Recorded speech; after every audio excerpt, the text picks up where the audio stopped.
Ivar the Boneless, not a man, but a force of nature, a crippled body carrying a mind that burned through kingdoms. He crushed 3 Anglo-Saxon realms in less than a decade, turned England into a board, and moved kings like pieces. Pop culture loves the monster's rise. This story is about something much darker. The day the monster discovered his limits. 9 kings dead, 3 kingdoms reduced to ash. York had fallen, East Anglia was broken, Mercia was on its knees. By all logic, England should have collapsed. At the center of it all sat a man who could barely stand. Ivar the Boneless. Ivar Ragnarsson, Viking warlord, architect of the Great Heathen Army, carried on a shield, wrapped in furs, bones that refused to hold his weight, and yet every room he entered felt smaller, suffocated by his presence. For years, Ivar's strategy had been simple and flawless. Divide, terrorize, consume. Kings prayed, and then they died. Cities resisted, and then they burned. Until one day, he faced something he had never seen before. Not a wall, not a larger army. A man, Alfred of Wessex, sickly, thin, a body as fragile as Ivar's. But behind his feverish eyes, something dangerous was forming, a mind that learned fast. For the first time in his life, Ivar wasn't hunting prey. He was playing against another brain. That was the first crack. The sagas will tell you that Ivar died in Dublin in 873 of a sudden and horrible disease. No last battle, no blazing final stand, just a bed, a failing body, and silence. But his real death started here, the moment he understood he was no longer inevitable. How does the most feared man in Europe lose the one thing that kept him alive? The feeling of being unstoppable. To understand that, we have to go back to how the devil was forged, and how, step by step, his own genius set the stage for his fall. He did not begin as a legend. He began as a mistake. Somewhere in Denmark, mid-9th century, a child is born to Ragnar and Aslaug. The boy's legs are twisted, fragile, useless. Later writers would suggest a bone disorder. Others called it a curse. What mattered in that world was simpler. He couldn't stand like other men. In a culture built on muscle and steel, Ivar should have been a joke, a child hidden away, a burden, but he refused. While his brothers Bjorn, Uber, Hvitser trained with axes and shields, Ivar watched, on the ground, on a stool, on a platform. It didn't matter. His body was limited. His attention was not. He studied the rhythm of drills, the distance between feet, the moments when a man's guard dropped, even for half a breath. He learned that most warriors did not lose to strength, they lost to timing. Later tales say he killed his own brother Sigurd with a thrown axe in a moment of rage. But rage alone doesn't send an axe to a precise target. That's calculation. The myth loves to show Ivar as pure sadism. Reality is harsher. His cruelty was functional. Pain was a orb tool, not an instinct. When the Great Heathen Army sailed to England in 865, Ivar was no longer the crippled son. He was the mind, carried on a shield, surrounded by warriors who would kill on a glance. He didn't need to swing a weapon. His weapon was fear. The martyrdom of Edmund of East Anglia, the Christian king tortured and killed, is often told as barbaric spectacle. But for Ivar, it was theater. A king dies, you get a story. A king dies in agony, you get a warning. That is how you conquer faster than your enemies can organize. By the time York fell in 867, Ivar had proved something no one in England wanted to admit. A man who can't walk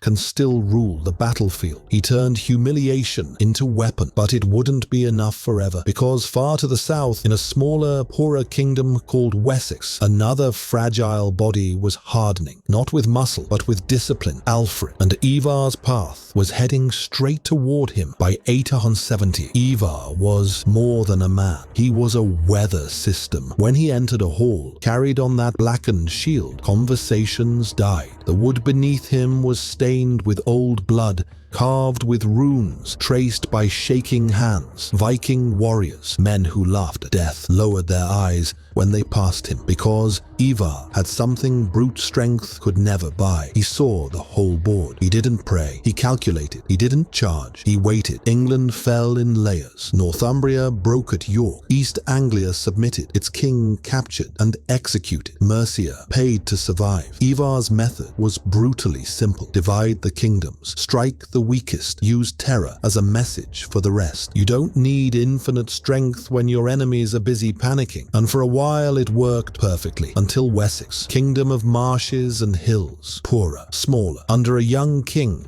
who got sick more often than he held a sword, Alfred. Most Vikings expected another easy hunt, another king to corner, another city to burn. Instead, Ivar walked into something far stranger, a man who treated war like homework. The early clashes around Wessex, skirmishes, raids, sudden clashes like at Englefield, weren't decisive victories, but they revealed something that made Ivar uneasy. Alfred was not trying to win immediately, he was trying to understand. Every time Ivar sent raiders, Alfred adjusted his response. Every time a village burned, Alfred strengthened a position behind it. For the first time, Ivar wasn't hunting livestock. He was facing another predator. So he did something no legend song likes to emphasize. He backed off. Chronicles fall silent on Ivar's role in the Wessex campaigns of the 870s. Instead, his trail bends west toward the Irish Sea, to Dublin. If England was learning how to resist him, he would go somewhere that still treated him like a god. In Ireland, his genius blossomed again. Dublin became his power base. He allied with Olaf the White. Their forces marched into what is now Scotland and besieged Alt Clut, Dumbarton Rock for months. The tactic was slow, suffocating, calculated. Cut supply lines, starve the defenders, wait until hunger did what axes could not. After 4 long months, the fortress fell, and Ivar did not simply slaughter, he harvested. Prisoners were dragged away in chains, sold as slaves. Human beings turned into currency. Victory translated into infrastructure, into trade, into long-term control. This wasn't random brutality. This was systems thinking. To everyone watching, it looked like proof that Ivar had evolved again, from butcher to chess player. But there was a flaw hidden inside that brilliance. Every triumph in Ireland and Scotland pulled him further away from Wessex. Every month he spent tightening his grip on Dublin gave Alfred more space to experiment, to build, to harden. Ivar was winning battles. Alfred was winning time. If you want to go deeper into this mind, into how a man can win every fight and still lose the future, stay with this story. Because what comes next isn't legend. It's the moment the devil realizes he can't be everywhere at once, and that realization will kill him. By 873, Ivar stood at the peak of his power, king of the Norse in all Ireland and Britain, according to the Irish annals. Dublin under his control. Alt Clut crushed, slave routes feeding his war machine. On the surface, he had never been more unstoppable. Inside his own body, something was going wrong. The same fragile frame that had defined his life now began to fail in ways even he could not outthink. Pain that didn't fade, fevers that came in waves, bones that seemed to betray him more aggressively as time went on. While Ivar fortified Dublin and dominated the Irish Sea, news filtered across the water. Wessex still stood. Alfred had not died. He had not fled. He had endured. And more than that, he had changed the rules. In Wessex, Alfred was building something no Viking strategist had truly faced before. A defensive system designed specifically to outlast raiders. Burhs, fortified settlements sprang up across the kingdom, placed so no community was far from safety. A reformed fyrd, a rotating militia, allowed Alfred to keep men under arms without collapsing the harvest. Roads, rivers, watchpoints, tax systems, all restructured to serve one purpose, not to crush the Vikings, to weather them. Ivar's brilliance had always lain in shock, in speed, in terror. Alfred's genius blossomed in patience. He designed a kingdom that could survive being hit again and again. So why didn't Ivar return to break it himself? On paper, he could have. He had warriors, he had ships, he had reputation, but paper doesn't feel pain. His body did. The annals that likely refer to him, using the name Eamar, record a king of the Norse in Ireland and Britain, dying in 873 after a final campaign. There is no glorious last stand, no Eddington-type showdown with Ivar at the front, just the end. Ivar had made a choice without fully realizing its cost. He had traded one board for another. He left England to secure Ireland, and Scotland. He won spectacularly there, but every victory west of the sea gave Alfred exactly what he needed: breathing room. Ivar dominated through fear. Alfred survived through structure, and structure, given enough time, beats fear. While Ivar's name faded from Anglo-Saxon records after 870, Alfred's reforms slowly turned Wessex into a fortress that Vikings could harass but not devour. The most feared man in Europe had achieved total tactical success. Strategically, the tide had already turned against him. In Ireland, somewhere near Dublin, Ivar's body finally hit a wall his mind could not bypass. Imagine the room. Rough wooden beams darkened by smoke, the stink of sweat, old blood, damp wool, the murmur of men outside, not drunk, not laughing, quiet. On the bed lies a man who once made kings kneel. His chest rises and falls with effort. Fever blurs the edges of his thoughts. Pain crawls through his bones, a cruel reminder of the body that always betrayed him. His mind is still sharp enough to hold one image: Wessex, Alfred, thin and pale, sitting over a map, still breathing, still ruling. Ivar understands something in that moment that no saga cares to write down. He has done everything right within his rules, and yet in the long game he has lost, because the world does not reward genius forever. It rewards those who outlast their enemies. Alfred did not need to kill Ivar. He only needed to still be alive when Ivar stopped moving. Hours later, or perhaps days, the sources don't say, Ivar, king of the Norsemen of all Ireland and Britain, dies. No battlefield, no flaming ship, no roar to the gods, just breath that doesn't come back. The devil does not fall screaming. He simply stops. The annals record it in a single line. In 873, Ivar, king of the Norsemen of all Ireland and Britain, ended his life. That's it. No description of last words.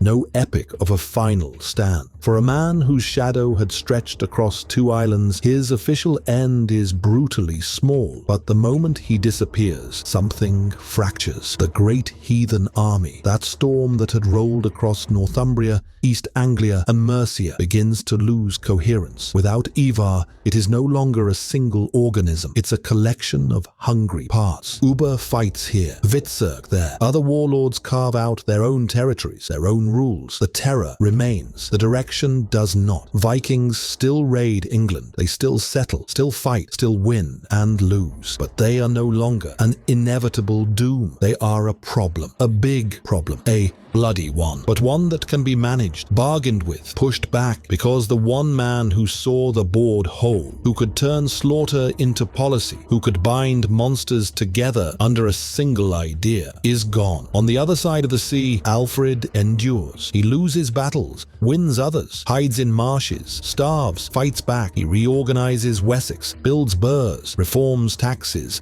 strengthens fleets, nurtures learning. He will die in his bed as well, but old, crowned, remembered as the Great. In their deaths, the contrast is perfect. Ivar dies at the height of his legend, but with his project already cracking. Alfred dies with his body worn out, but his project a stable, unified England, closer than anyone thought possible. So what killed Ivar? Not Alfred's sword, not Christian prayer, not even just disease. He was killed by the shattering of his own illusion that he was inevitable. For years, he lived on the certainty that no one could truly stop him, that his mind could compensate for any weakness of flesh. Then he met his equal, not in cruelty, not in charisma, but in cold, structural intelligence. Alfred proved a different law. You don't have to be stronger than the storm. You just have to still be standing when it passes. Ivar won almost every contest that mattered to him. He broke kings, burned cities, rewrote the map, but he failed to do the one thing Alfred managed: turn survival into a system, and systems outlive men. When Ivar died, England did not win in a clean, triumphant sense. It staggered, it bled, it stumbled forward. What it faced was not victory over the devil. It faced something far more dangerous: chaos without a strategist, warlords without vision, monsters without a mind guiding them. The legend remembers Ivar as the demonic cripple, the sadist, the executioner. The reality